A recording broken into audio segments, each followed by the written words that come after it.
a las religiones del libro, religiones que nosotros estamos más familiarizados. Se caracterizan por tres cosas. Por una parte, hay una idea de bien acerca de cómo tenemos que vivir todos. No es solamente que me parezca mal el aborto, mi aborto, me parece mal el aborto de cualquiera. Y yo lo entiendo, es decir, eso es un proyecto político colectivo, no es un problema. Reparen ustedes en la diferencia, con un ejemplo que repetí esta mañana, entre los aficionados al Star Trek, ¿no? Por ejemplo, los del Big Bang Theory, estos de la serie esa de televisión, se visten con su pijamilla, se juntan y empiezan a hablar en trekking, pero regulan su propia vida con esa locura.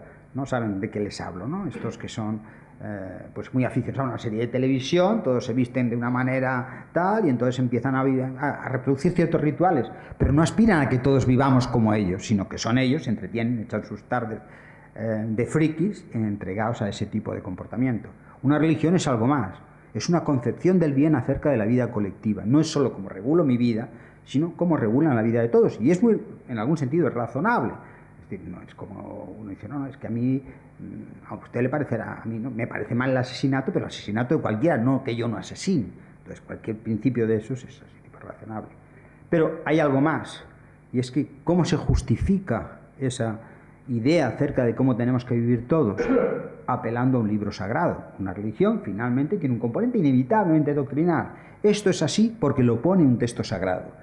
Y eso ya complica las cosas, porque está apelando a una suerte de, permítanme el palabra, privilegio epistémico.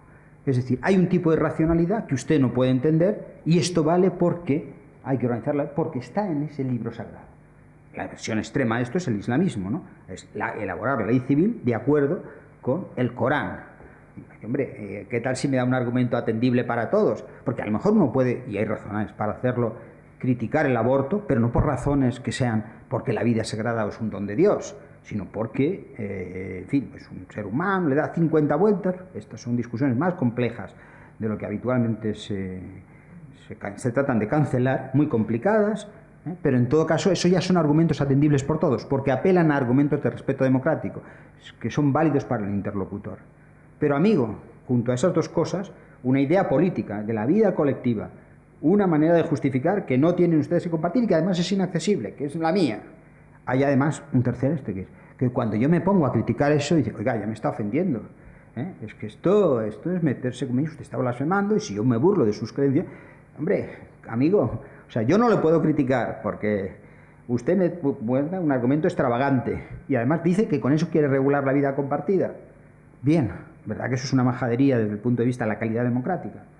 Así es como se razona hoy desde muchos colectivos que dicen, oiga, es que está usted ofendiendo mis emociones. Dice, pero usted deme alguna razón. Dice, no, es que yo no me siento español.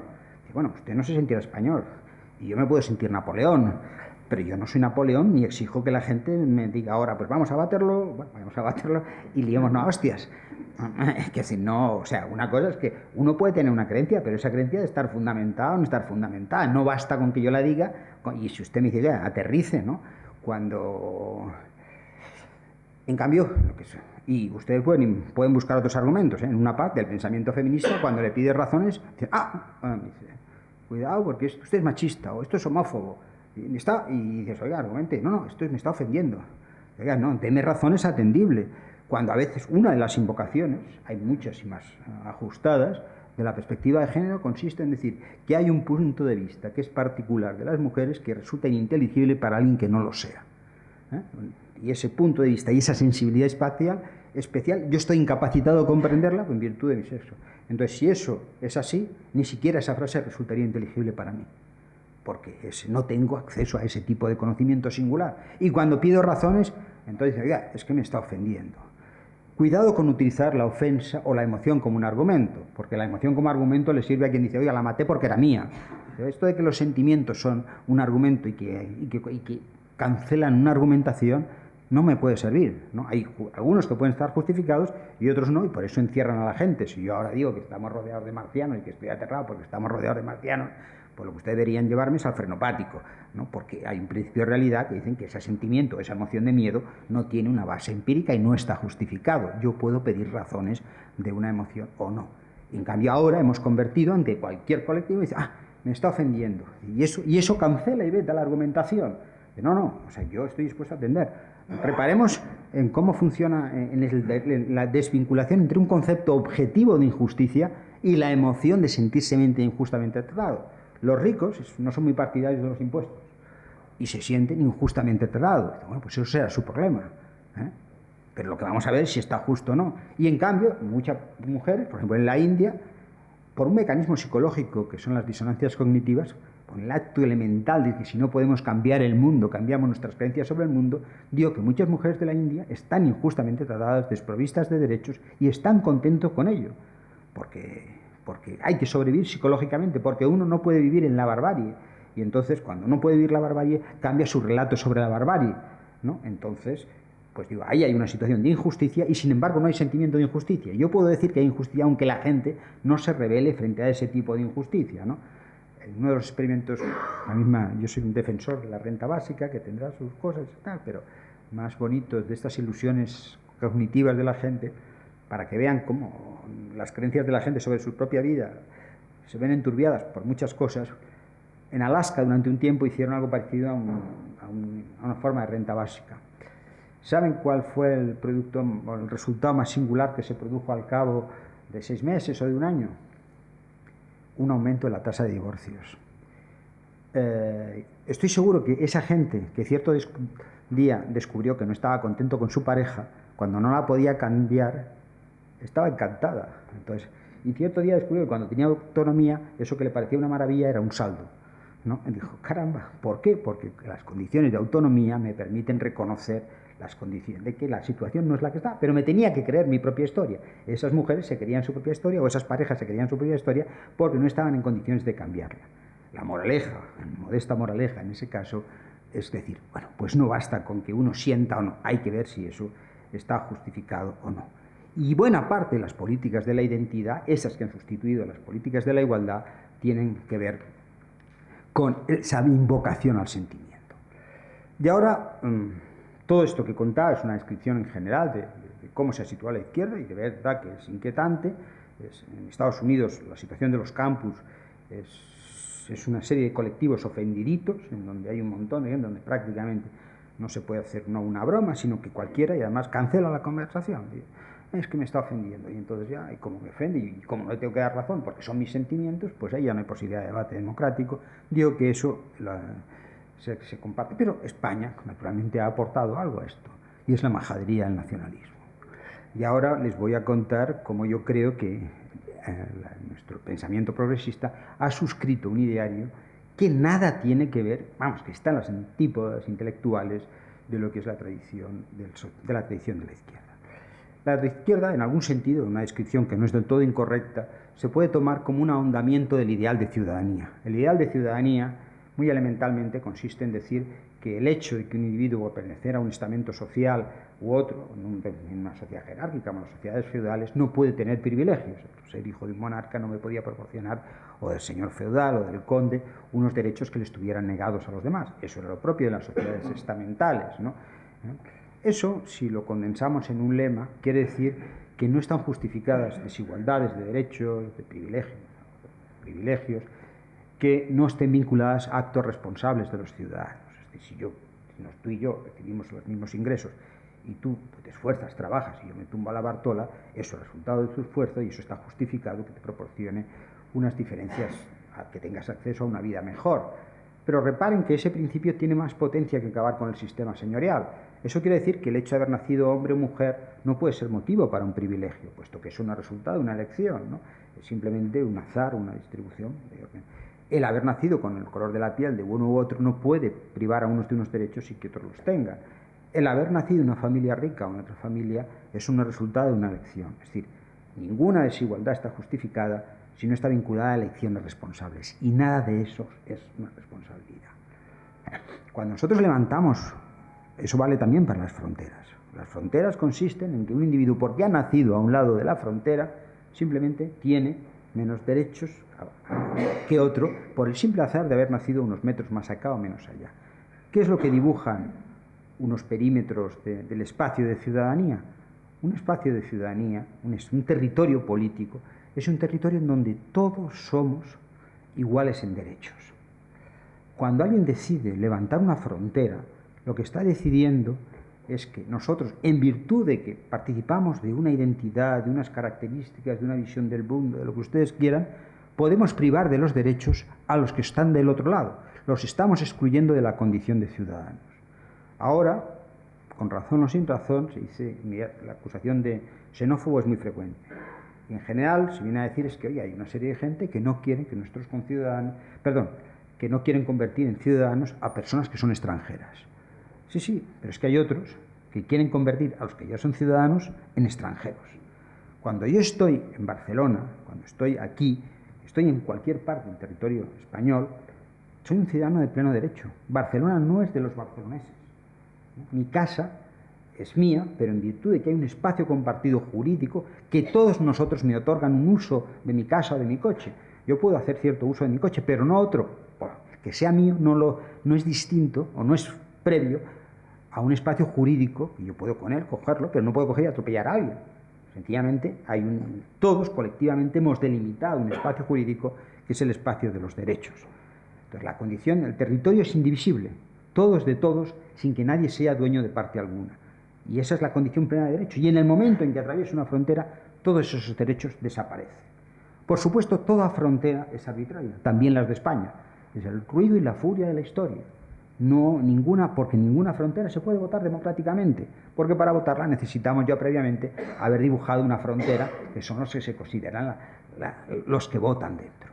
Pues bien, ese componente que está en la Revolución Francesa no se agota en el lema libertad, igualdad e indivisibilidad, tiene un cuarto, que es unidad indivisible de la patria. Si ustedes repasan al detalle el lema completo, el que está en la tumba de Magat, el que está en la Declaración de los Derechos del Hombre, que aparecen entonces, los 4 principios son indivisibles. Quiere decir algo muy sencillo, y es que nosotros, una comunidad democrática, somos una unidad de decisión y una unidad de justicia. Es decir, todos votamos entre todo lo que nos compromete a todos y nos sentimos por eso vinculados con esas decisiones que nosotros hemos participado en la toma de decisiones. Y si vemos que hay alguien que está necesitado, redistribuimos en favor de ellos. Pero no vale que alguien pudiera decir, no, pues si no me gustan las decisiones, yo me voy. Tú te puedes ir de la comunidad, pero no te puedes ir con lo que es de todos, que es el territorio y el espacio político.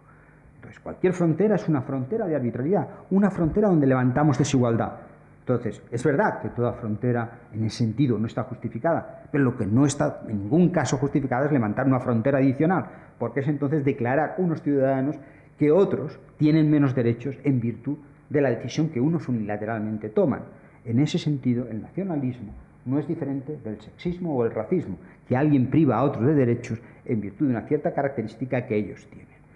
Y ese es el trasfondo, y eso hoy lo defiende nuestra izquierda, ¿no? Y además lo ha blanqueado porque lo ha contribuido a ello. Además, vamos a hacer un poco la genealogía de cuáles son las dos justificaciones que se dan para este tipo de dos argumentos. Hay una que apela a la identidad nacional, ¿no? Se dice que nosotros tenemos derecho a decidir porque somos diferentes, porque participamos de una singular identidad compartida. Una idea de identidad compartida nos convierte en una unidad de soberanía, y una unidad de soberanía nos proporciona el derecho a vivir aparte. Que sea eso de la identidad es algo relativamente complicado. En general se apela y se dice, bueno, es que los catalanes tenemos una lengua propia, que eso nos proporciona una manera de percibir el mundo de un modo diferente a como lo hacen los españoles. Y ahora vayamos a la ciencia. Primero, la empírica. ¿Cuál es la lengua más amplia, común entre los catalanes y la lengua mayoritaria? El castellano. El 55% de los catalanes tenemos como lengua materna el castellano y el 33% el catalán. Segundo, la idea de que una lengua está vinculada a una descripción, a una concepción del mundo, no resiste el análisis científico de las ciencias de la lingüística o de la ciencia cognitiva. Eso de que yo no tenga una palabra para designar una realidad no quiere decir que no la perciba. Como el ejemplo de esta mañana, yo seguramente no tengo una palabra para designar el olor del metro a las 5 de la mañana, con la gente apelotonada y resudada, y si lo dicen a las 5 de la tarde, aún peor. Y otra palabra para designar el olor del rocío por la mañana. Pero eso no quiere decir que no tenga experiencia. Mi experiencia es la misma, aunque no tenga una palabra para designarlo. Y por otra parte, es que aunque sea verdad que nosotros tuviéramos una identidad compartida y además una percepción diferente, eso no nos convierte en una unidad de soberanía, en una unidad. Los ciegos todos tienen la misma visión del mundo, no ven nada. Pero nadie diría que porque tienen la misma visión del mundo, o los miopes, no pongamos estupendos. Si ahora nos quitamos la gafa, tenemos la misma visión del mundo, borrosa. Pero eso no nos convierte en unos individuos para decidir aparte. Las mujeres, por supuesto, tienen características profundamente diferentes. Y seguramente, a pesar de algún artículo en Science que no está a la altura de la revista, los procesos cerebrales no son estrictamente idénticos, hay capacidades cognitivas. ¿Y qué? Eso los convierte en una unidad que pueden decidir aparte. Y si quieren alguien que tiene una identidad compartida y vive en el mismo modo, los ricos tienen los mismos modos de reproducción, van a los mismos colegios, viven en las mismas urbanizaciones y nadie diría que se pueden sustraer a la comunidad porque ellos son diferentes, ¿no? Eso, por supuesto, no justifica ninguna realidad. Y es que además, como decía, ni siquiera la identidad es así. Repasen ustedes, ¿saben ustedes cuáles son las dos ciudades con más identidad propia en España? Lugo y Huelva. Huesca. Es el orden alfabético. ¿Por qué? Porque ahí se ha ido toda la gente y solo quedan las esencias. En el resto todos somos mestizos. Los 20 apellidos más frecuentes en Cataluña, el apellido más frecuente en cada una de las comarcas de Cataluña, incluso en la Cataluña profunda, es García. Los 20 primeros apellidos más frecuentes que uno puede encontrar son Pérez, Martínez, y los mismos que usted encuentra en Madrid.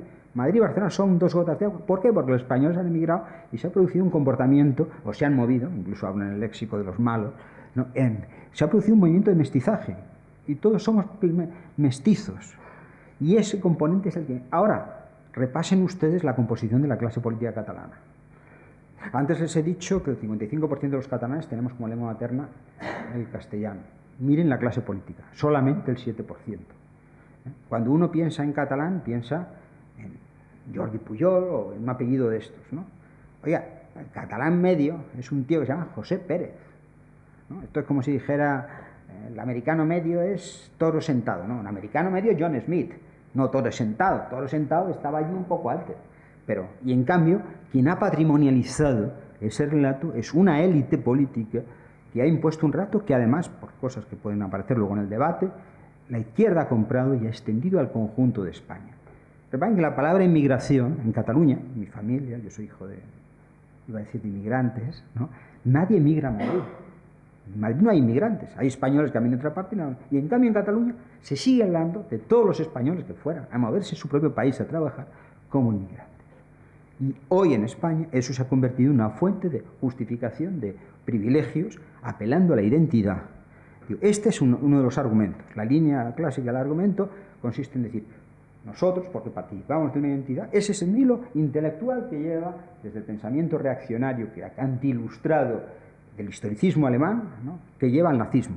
Los ciudadanos lo somos, no somos ciudadanos, porque participamos de una visión del mundo compartida y que nos hace miembros de una comunidad política, no porque somos iguales en derechos y libertades, no por el compromiso con unas leyes que hemos elaborado todas, con esa vocación de universalidad que transmite el imperio de la razón, sino por la tradición, la esencia y una identidad que, como digo, es un despropósito, porque dices que vamos a crear la identidad nacional. Pues si vas a crear la identidad nacional es que no la tienes, y crear identidad por tanto es una superstición. Pero eso es una de las líneas de fundamentación. La otra es una línea de pensamiento estrictamente conservador, liberal, conservador, que dice que cualquier conjunto de individuos se puede sustraer a la comunidad política y decidir irse a vivir aparte con lo suyo, que es lo que dice Hayek y el pensamiento liberal conservador económico, intelectualmente articulado, pero dice, no, si un conjunto de propietarios deciden romper la comunidad política, entonces nadie puede decir nada. Eso, por supuesto, quiere decir que no vamos a distribuir, porque ¿qué es lo que en el fondo se está votando cuando se habla del supuesto derecho a la autodeterminación? Es que nosotros vamos a no redistribuir con el conjunto de nuestros conciudadanos, y eso es lo que está defendiendo la izquierda, y eso lo ha blanqueado la izquierda. Entonces, con esos cimientos tan endebles, eso en ninguna otra parte, digo, toda la parte de la identidad, de la apelación a las comunidades, de las invocaciones del sexismo como un argumento así a ciegas y a lo bruto, la política de la dispersión, todo eso lo ha defendido la izquierda, y esa locura reaccionaria está extendida en la izquierda en toda parte del mundo. Pero nuestra triste aportación, y eso no se da en ninguna parte, es haber convertido un pensamiento profundamente reaccionario, falso en sus descripciones empíricas, en cómo son las cosas, y obsceno en sus principios en un proyecto de izquierdas. Y seguramente buena parte de los pequeños dramas políticos que hemos tenido, que hemos padecido, que siguen sucediendo. Ustedes no se pueden ir a un pueblo de Gerona y pasear con la bandera constitucional que nos garantiza los derechos y libertades al conjunto de los ciudadanos españoles. Es que sencillamente no pueden. Hay pueblos que viven la gente amedrentada, con la complicidad y del Partido Socialista, y eso se puede detallar. Y esto, en fin, las historias, estos pequeños dramas, sé que esto ha sido un efecto así dramático para captar su atención ahora ya al final, pero eso sucede. Es decir, una chica que pidió, como es una amiga, lo puedo contar, en la aplicación en un pueblo de Balaguer, en la ley Wert, que el 25% de las clases del colegio las dieran en castellano para su prohijo y por tanto a todos los demás. Los profesores del colegio inmediatamente hicieron público en el pueblo el nombre de esta señora e inmediatamente la fueron a acosar a su casa. Tuvo que cerrar el negocio y acabar marchándose del pueblo, ¿no? Y ahí estaba el Partido Socialista, ¿no? Eso, cuando sucedía en Estados Unidos, Johnson y Kennedy enviaba a la Guardia Nacional y aseguraba que la negra entraba a la universidad y ejercía sus derechos, porque la ley constitucional estaba por encima de quienes querían saltársela e imponer el miedo, porque el miedo es precisamente lo que veta el espacio de la ley. La ley nos permite vivir como ciudadanos libres, y eso es lo que se ha roto. Y eso, que es pensamiento más siniestro y más reaccionario, no se puede imaginar, ese pensamiento hoy en España la izquierda ha contribuido a ponerlo en circulación, y los demás supuestamente tenemos que comprenderlo porque son sentimientos. Eso es lo que quería contarles más o menos, y lo demás lo dejamos a la conversación que tenemos. Muchas gracias.